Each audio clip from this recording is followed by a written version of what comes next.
Nah, mari kita buktikan bagaimana sih cara kerja ginjal menyaring darah dan juga mengeluarkan urin. Oke teman-teman, alat dan bahan yang kita butuhkan ada gelas, 3 wadah aqua kecil, ada juga kapas dan juga dedak, dan yang satu lagi adalah kayu kecil, bisa juga menggunakan sendok ya teman-teman. Tahap pertama, tuangkan dedak ke dalam wadah yang berisi air. Selanjutnya, aduk hingga merata. Ini adalah analogi darah yang mengandung zat-zat besar yang tidak dibutuhkan tubuh. Lalu letakkan kapas di dalam alat penyaringan, lalu letakkan di atas wadah kedua. Nah, pada tahap ini tuangkan campuran air dan dedak dari wadah satu ke dalam alat penyaringan secara perlahan.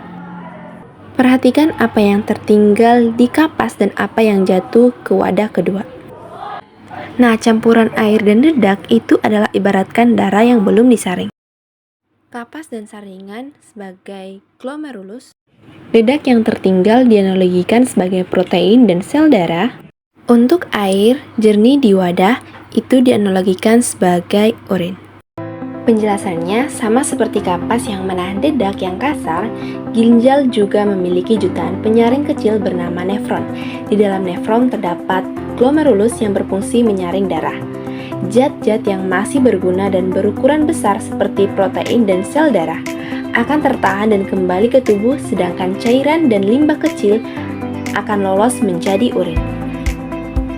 Contoh nyata dalam tubuh, bayangkan jika saringan kapas tersebut rusak dan robek, maka dedak atau zat kasar akan ikut masuk ke dalam wadah kedua. Dalam dunia medis, jika ginjal seseorang rusak, protein yang seharusnya tertahan di dalam justru bocor dan keluar bersama urin. Inilah yang disebutkan dengan kondisi albuminuria.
Bagian sini